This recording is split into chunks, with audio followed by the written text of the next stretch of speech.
या देवी सर्वभूतेषु शक्तिरूपेण संस्थिता नमस्तस्यै नमस्तस्यै नमस्तस्यै नमो नमः। जय माता दी। आप सभी का दिन शुभ हो। माता रानी की कृपा सभी पर सदैव बनी रहे। यह कोई साधारण स्तोत्र नहीं बल्कि ऋग्वेद से प्रस्फुटित वह दिव्य घोष है जो संपूर्ण ब्रह्मांड में व्याप्त आदि शक्ति की महिमा का गान करता है। यह है देवी सूक्त। देवी सूक्त उस वैदिक चेतना का स्वर है जो कहता है कि नारी कोई सीमित रूप नहीं है, वह स्वयं ब्रह्म है। वो ज्ञान है, वो श्रद्धा है, वो क्रिया है, वो ऊर्जा है, वो मातृत्व है, वो शक्ति है। इसमें शक्ति स्वयं कहती है, मैं ही ब्रह्मा, मैं ही रुद्र, मैं ही सृष्टि की माता हूँ, मैं ही रण में पराक्रमी योद्धा और मैं ही भक्त की भक्ति हूँ।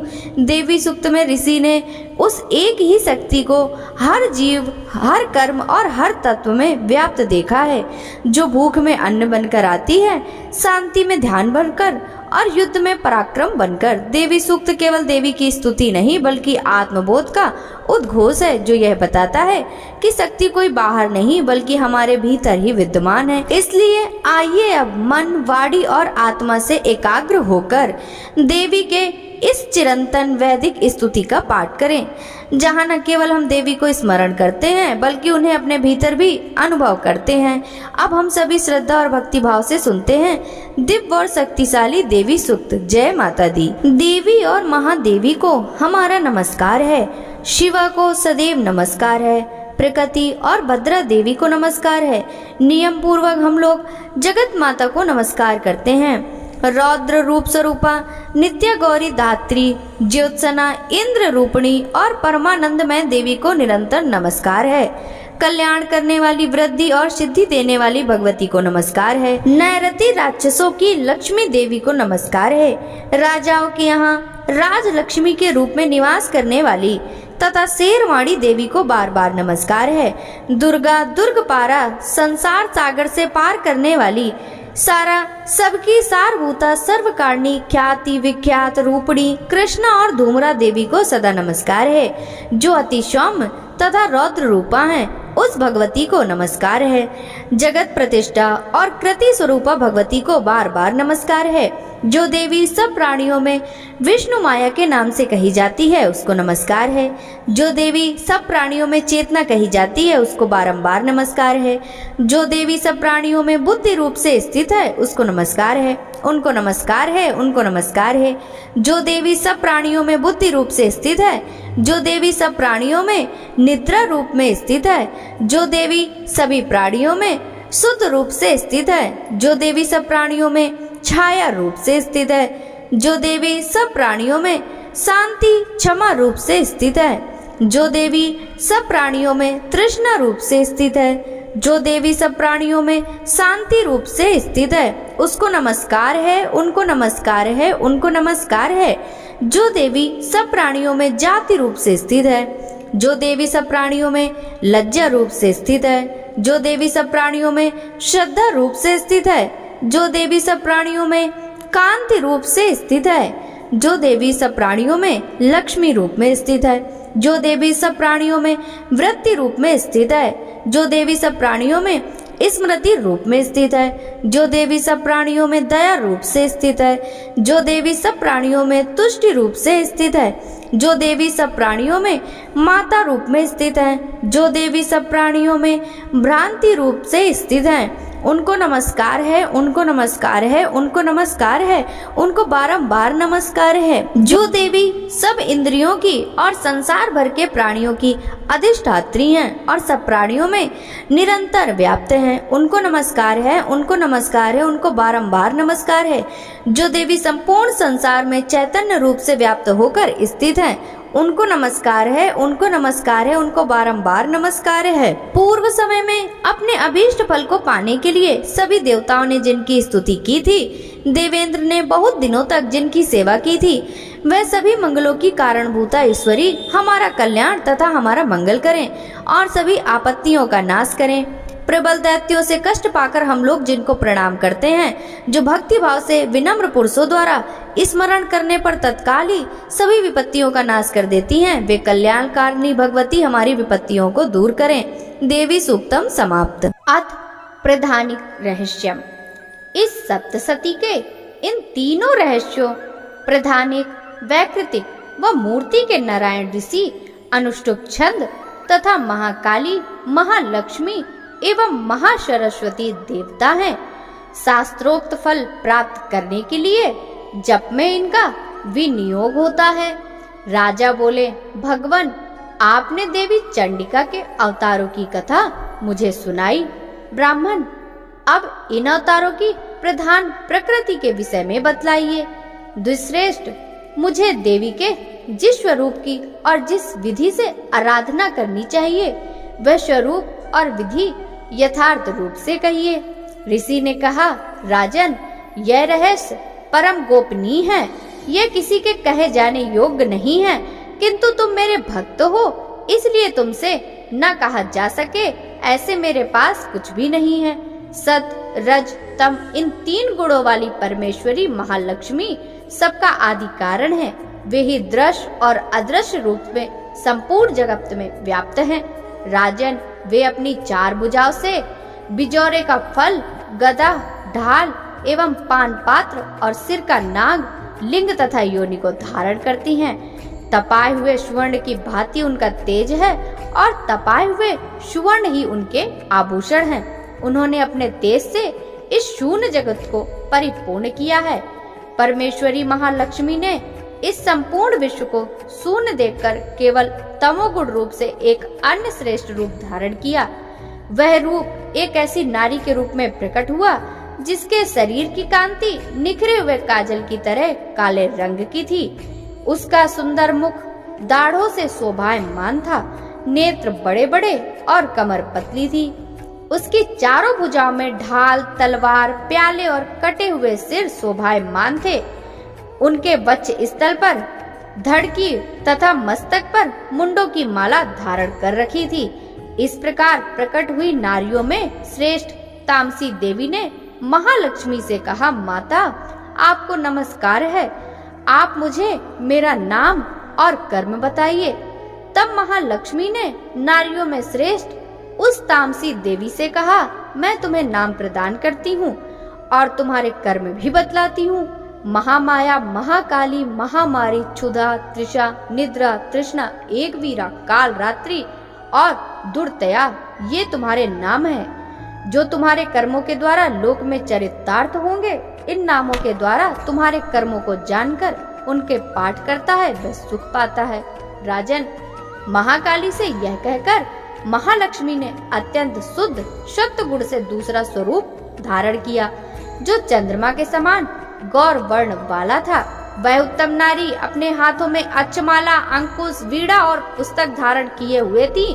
महालक्ष्मी ने उसे ये नाम प्रदान किए, महाविद्या, महावाणी, भारती, वाक, सरस्वती, आर्या, ब्रह्मी, कामधेनु, वेद गर्भा और धीश्वरी। फिर महालक्ष्मी ने महाकाली और महासरस्वती से कहा, देवियों तुम दोनों अपने अपने गुणों के अनुसार स्त्री पुरुष के जोड़े उत्पन्न करो। उन दोनों ने ऐसा कहकर महालक्ष्मी से पहले स्वयं ही स्त्री पुरुष का एक जोड़ा उत्पन्न किया। वे दोनों हिरण्यगर्भ, निर्मल ज्ञान से संपन्न, सुंदर तथा कमल के आसन पर बैठे हुए थे। फिर माता महालक्ष्मी ने पुरुष को ब्राह्मण, विधे, विरंची तथा धात और स्त्री को श्री, पद्मा, कमला, लक्ष्मी इत्यादि नामों से पुकारा। इसके बाद महाकाली और महासरस्वती ने भी स्त्री पुरुष का एक एक जोड़ा उत्पन्न किया। महाकाली ने कंठ में नीले चिन्ह युक्त लाल भुजा, श्वेत शरीर और मस्तक पर चंद्रमा का मुकुट धारण करने वाले पुरुष को तथा गौरवर्णा स्त्री को जन्म दिया। वह पुरुष रुद्र, शंकर, स्थाणु, कपर्दी और त्रिलोचन के नाम से जाना गया तथा स्त्री त्रय विद्या, कामधेनु, भाषा, अक्षरा और स्वरा के नामों से प्रसिद्ध हुई। राजन, महासरस्वती ने गोरे रंग की स्त्री और श्यामवर्णी पुरुष को प्रकट किया। उनमें पुरुष के नाम विष्णु, कृष्ण, ऋषिकेश, वासुदेव और जनार्दन हुए। स्त्री के उमा, गौरी, सती, चंडी, सुंदरी, सुभगा और शिवा नाम हुए। इस प्रकार तीनों युवतियां तत्काल पुरुष रूप को प्राप्त हुई। इस बात को ज्ञान रूपी नेत्र वाले व्यक्ति ही समझ सकते हैं, दूसरे अज्ञानी इस जड़ रहस्य को नहीं समझ सकते। राजन, महालक्ष्मी ने ब्रह्मा जी को त्रय विद्या रूपी सरस्वती पत्नी के रूप में समर्पित की, शंकर को वरदायिनी गौरी और भगवान विष्णु को लक्ष्मी दी। इस प्रकार सरस्वती के साथ मिलकर ब्रह्मा जी ने ब्रह्मांड को उत्पन्न किया और परम पराक्रमी भगवान शंकर ने गौरी के साथ मिलकर उसका भेदन किया। राजन, उस ब्रह्मांड में प्रधान महत्व आदि कार्य समूह पंच महाभूतात्मक समस्त स्थावर जंगम रूप जगत प्रकट हुआ। फिर भगवान विष्णु ने देवी लक्ष्मी के साथ उस जगत का पालन पोषण किया और प्रलय काल में रुद्र ने गौरी के साथ उस संपूर्ण जगत का संहार किया। हे राजन, महालक्ष्मी ही सर्वशक्तिमयी तथा सब सत्वों की अधीश्वरी है। वे ही निराकार और साकार रूप से विभिन्न प्रकार के नाम धारण करती हैं। सगुणवाचक, सत्य, ज्ञान, चित्त, महामाया आदि विविध नामों से इन महालक्ष्मी का निरूपण करना चाहिए। केवल एक नाम महालक्ष्मी मात्र से ही अथवा अन्य प्रत्यक्ष आदि प्रमाण से उनका वर्णन नहीं हो सकता। वैकृतिक रहस्यम, ऋषि कहते हैं, हे राजन, पहले जिन सत्य प्रधाना त्रिगुणमयी महालक्ष्मी के सात्विकी, राजसी और तामसी भेद से 3 स्वरूप कहे गए, वे ही शर्वा, चंडिका, दुर्गा, भद्रा और भगवती आदि नामों से जानी जाती हैं। तमोगुणमयी महाकाली को भगवान विष्णु की योग निद्रा कहा गया है। मधु और कैटभ नामक असुरों का वध करने के लिए ब्रह्मा जी ने जिन देवी की स्तुति की थी वे ही महाकाली हैं। उनके 10 मुख, 10 भुजाएं, 10 पैर और 30 नेत्र हैं। उनका वर्ण काजल के समान काला है। हे भूपाल, उनके दांत और दाढ़ चमकते रहते हैं। भयंकर रूप वाली होने पर भी वे सौभाग्य, कांति, महती संपत्ति को देने वाली हैं।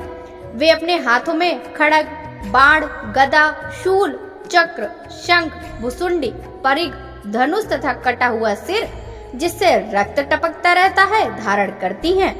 ये महाकाली भगवान विष्णु की दुस्तर माया है। आराधना करने पर ये चराचर जगत को अपने उपासक के बस में कर देती हैं। संपूर्ण देवताओं के अंगों से जो देवी उत्पन्न हुई थी वे अतुल्य कांति से युक्त साक्षात महालक्ष्मी हैं। उन्हें त्रिगुणमयी प्रकृति कहा जाता है और वे ही महिषासुर का मर्दन करने वाली हैं। उनका मुख गोरा, भुजाएं श्याम, स्तन मंडल श्वेत, कटी भाग और चरण लाल तथा जांघें और पिंडली नील वर्णी है। अजय होने के कारण उन्हें अपने शौर्य का अभिमान है।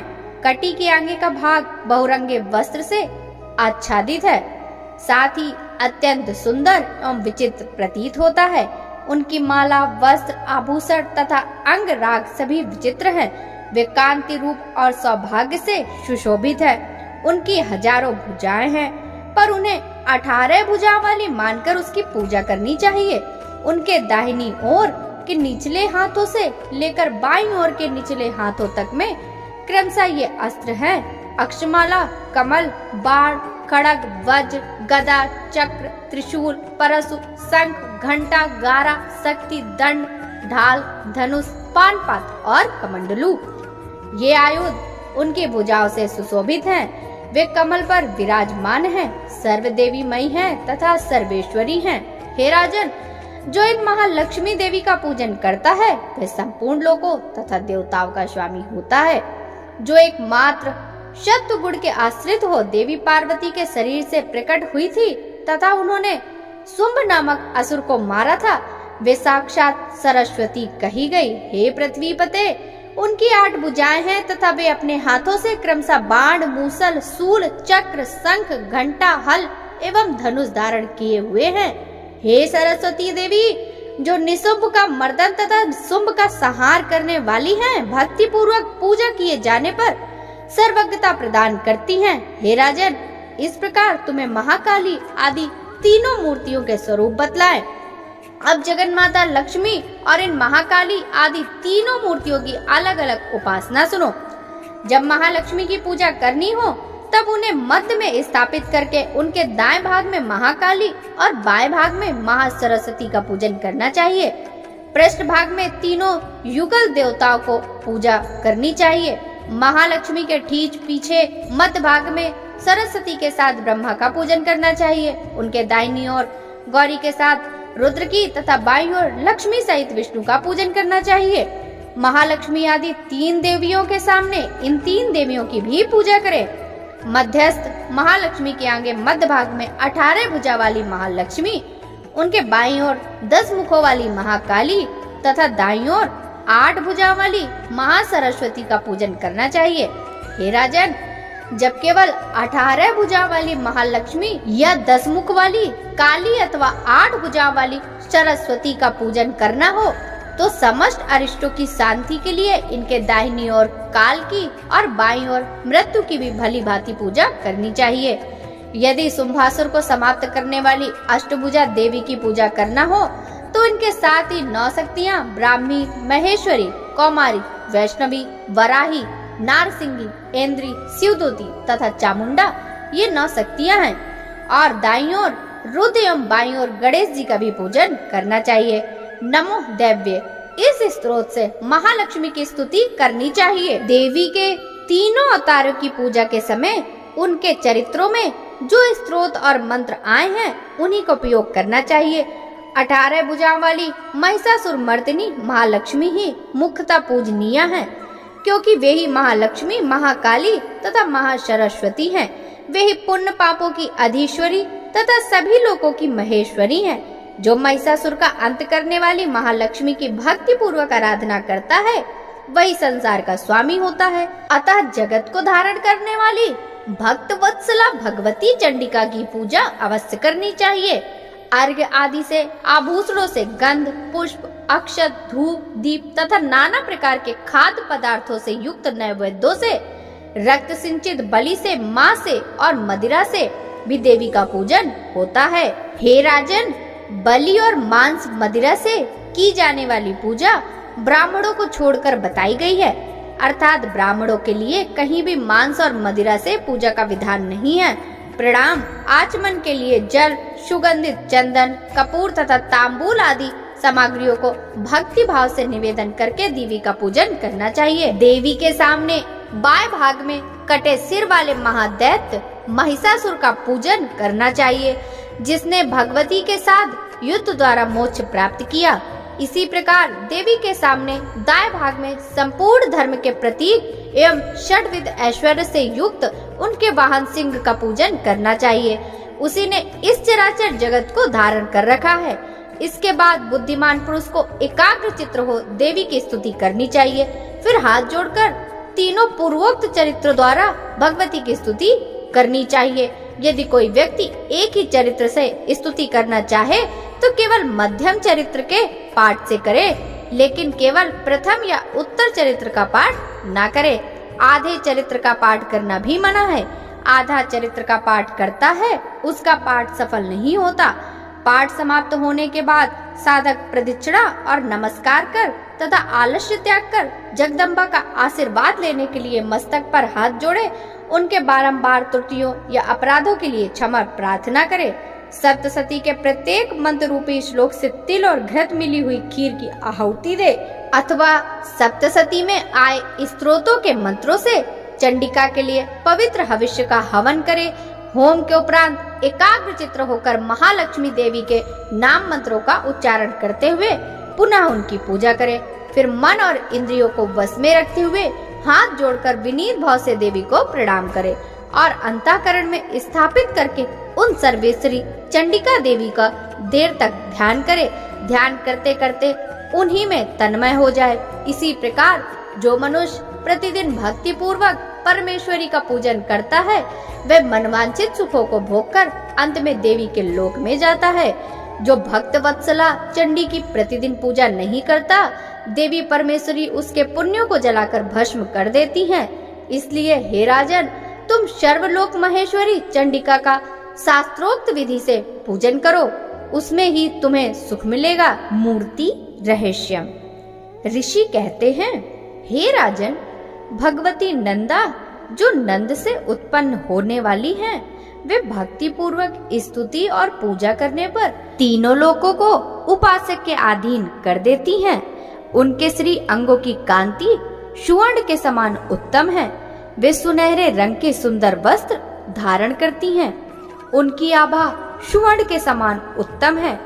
वे सुनहरे रंग के सुंदर वस्त्र धारण करती हैं। उनकी आभा सुवर्ण के तुल्य है तथा वे सुवर्ण के ही उत्तम आभूषणों से सुशोभित हैं। उनकी चारों भुजाओं में कमल, अंकुश, पास और शंख सुशोभित हैं। उनके इंद्रा, कमला, लक्ष्मी, श्री तथा कमल के आसन पर विराजमान आदि नाम हैं। हे निष्पाप नरेश, अब मैं रक्तंदिका नाम से वर्णित देवी के स्वरूप को बताऊंगा, सुनो। वे सभी प्रकार के भयों को दूर करने वाली हैं। वे लाल रंग के वस्त्र धारण करती हैं। उनके शरीर का रंग भी लाल ही है और अंगों के समस्त आभूषण भी रक्त वर्णी हैं। उनके अस्त्र, शस्त्र, नेत्र, सिर के बाल, तीखे नख और दांत सभी लाल रंग के हैं। इसलिए वे रक्त दंतिका कहलाती हैं और अत्यंत भयानक प्रतीत होती हैं। जैसे स्त्री अपने पति के प्रति अनुराग रखती है, उसी प्रकार से देवी अपने भक्त पर स्नेह रखते हुए उनकी सेवा करती हैं। देवी रक्तदंतिका का आकार पृथ्वी की भांति विशाल है। उनके दोनों स्तन सुमेरु पर्वत के समान लंबे, चौड़े, स्थूल और अत्यंत मनोहर हैं। वे कठोर होते हुए भी अत्यंत कमनीय हैं तथा पूर्ण आनंद के सागर हैं। समस्त कामनाओं को पूर्ण करने वाले ये दोनों स्तन देवी अपने भक्तों को पिलाती हैं। उनकी चारों भुजाओं में खड़ग, पान पात्र, मूसल और हल सुशोभित है। यही रक्त चामुंडा और योगेश्वरी देवी कही जाती हैं। इनके द्वारा ही संपूर्ण चराचर जगत व्याप्त है। जो इन रक्तदंतिका देवी का भक्ति पूर्वक पूजन करता है, वह भी चराचर जगत में व्याप्त होता है। वह यथेष्ट सुखों को भोगकर अंत में देवी के लोक को पा लेता है। जो प्रतिदिन रक्तदंतिका देवी के शरीर की इस प्रकार स्तुति करता है, उसकी वे देवी प्रेम पूर्वक संरक्षण रूपी सेवा करती हैं। ठीक उसी तरह जैसे पतिव्रता नारी अपने प्रीतम पति की परिचर्या करती है। शाकंभरी देवी के शरीर की कांति नील वर्णी है। उनके नेत्र नील कमल के समान है। नाभि नीची है तथा त्रिबली से विभूषित उदर सूक्ष्म है।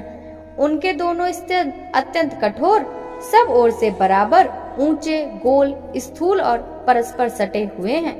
वे देवी कमल में निवास करती हैं और उन्होंने हाथों में बाणों से भरी मुष्टि, कमल, शाख समूह तथा प्रकाशमान धनुष धारण किए हैं।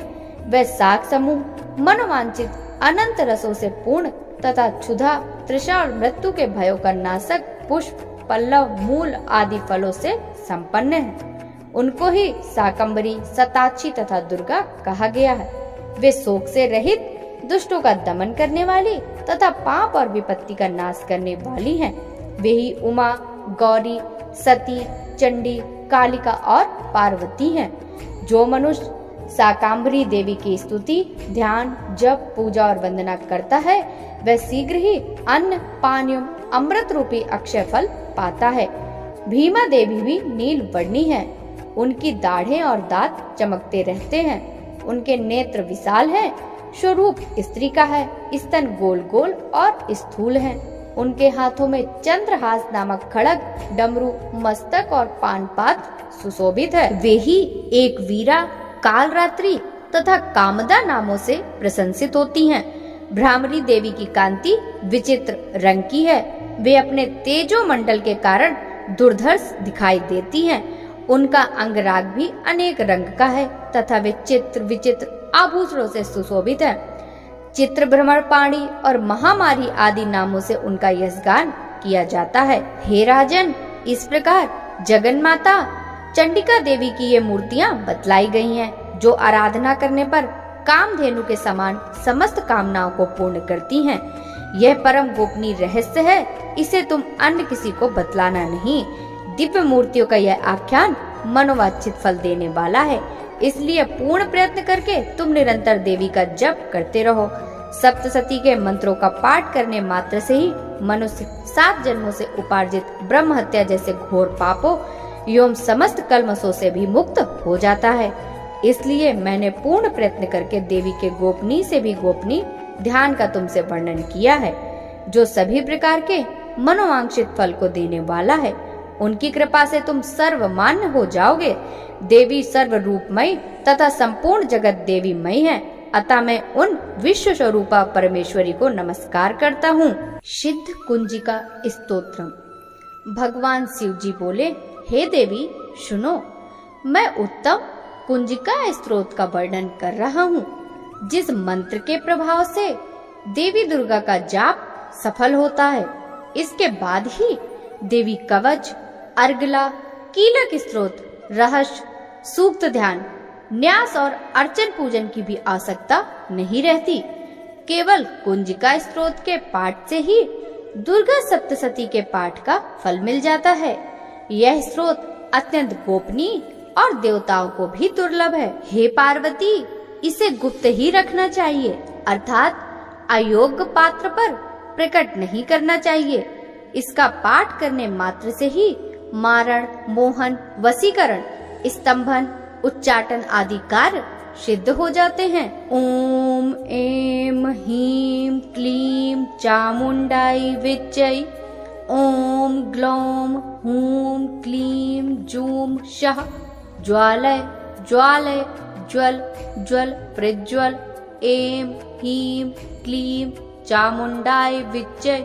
ज्वल हम शम लम छम फट स्वाहा। हे रुद्र स्वरूपिणी, मधुमर्दिनी, कैटभहारिणी, महिषमर्दिनी, शुभहंत्री और निशुंभ घातनी देवी, तुम्हें नमस्कार है। हे महादेवी, मेरे जप को जागृत और सिद्ध करो। एम के रूप में सृष्टि स्वरूपा, हीम के रूप में पालन कर्त्री, क्लीम के रूप में काम रूपिणी तथा बीज रूपिणी देवी, तुम्हें नमस्कार है। चामुंडा रूप में चंड विनाशिनी, आई के रूप में अभीष्ट वर देने वाली, विच्चय रूप में अभय देने वाली मंत्र स्वरूपा देवी, तुम्हें नमस्कार है। धाम धीम धूम रूप में धूर्जटी, शिव की पत्नी, वाम वीम वूम रूप में वाणी की अधीश्वरी देवी सरस्वती, क्राम क्रीम क्रूम रूप में कालिका देवी, शाम शीम शूम रूप में मेरा शुभ कल्याण करें। हूम हूम हुंकार स्वरूपा, जम जम जम रूप में जम्भनादिनी, भ्राम भ्रीम भ्रूम रूप में भैरवी, भद्रा भवानी, तुम्हें बारंबार नमस्कार है। अम कम चम टम तम पम यम शम वीम दुम एम वीम हम छम। धिजाग्रम को तोड़ो और दीप्त करो। पाम पीम पूम के रूप में पार्वती पूर्णा तथा खाम खीम खूम के रूप में नवचारणी तुम ही हो।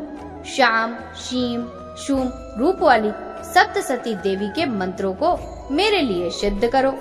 यह कुंजिका स्तोत्र मंत्रों को जगाने के लिए है। इस गुप्त स्तोत्र को भक्तिहीन व्यक्ति को कभी नहीं देना चाहिए। हे पार्वती, इसे गुप्त रखो। हे देवी, जो इस कुंजिका स्तोत्र के बिना ही सप्तसती का पाठ करता है, वन में रोने की भांति उसका पाठ सिद्ध रहित निष्फल रहता है। क्षमा प्रार्थना। हे परमेश्वरी, मुझसे रात दिन सहस्त्रों अपराध होते रहते हैं, अतः आप मुझे अपना दास समझकर कृपा पूर्वक मेरे उन अपराधों को क्षमा करो। हे परमेश्वरी, ना तो मैं आह्वान करना जानता हूँ और न विसर्जन करना जानता हूँ, न पूजा करने का विधान ही जानता हूँ। हे परमेश्वरी, मुझे क्षमा करो। हे सुरेश्वरी, मैंने जो मंत्रहीन, क्रियाहीन और भक्तिहीन पूजन किया है, वह सब आपकी कृपा से पूर्ण हो। सैकड़ों अपराध करके भी जो भक्त आपकी शरण में आकर केवल जगदम्ब कहकर पुकारता है, वह उस दुर्लभ गति मोक्ष को प्राप्त करता है, जिसे ब्रह्मादि देवगण भी पाने में असमर्थ होते हैं। हे जगदम्बिके, मैं अपराधी हूँ, किंतु आपकी शरण में आया हूँ।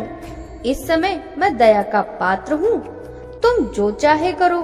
हे देवी, हे परमेश्वरी, अज्ञानवश या बुद्धि भ्रम होने के कारण भूल से जो कुछ भी मैंने कम या अधिक कर दिया हो वह सब क्षमा कर प्रसन्न हो। हे जगमाता कामेश्वरी, हे सच्चिदानंद स्वरूपिणी महेश्वरी, आप प्रेम पूर्वक मेरी यह पूजा स्वीकार करो और मुझ पर प्रसन्न हो।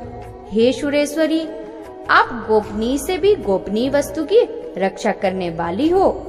आप मेरे द्वारा किए हुए इस जप को ग्रहण करके मेरे सभी अपराध क्षमा करो। हे देवी, हे महेश्वरी, आपकी कृपा से मुझे सिद्धि प्राप्त हो। प्रेम से बोलिए दुर्गे मैया की जय। 10 महाविद्याओं की जय। आज से श्री दुर्गा सप्तशती पाठ समाप्त हुआ। सभी श्रोताओं को जय माता दी।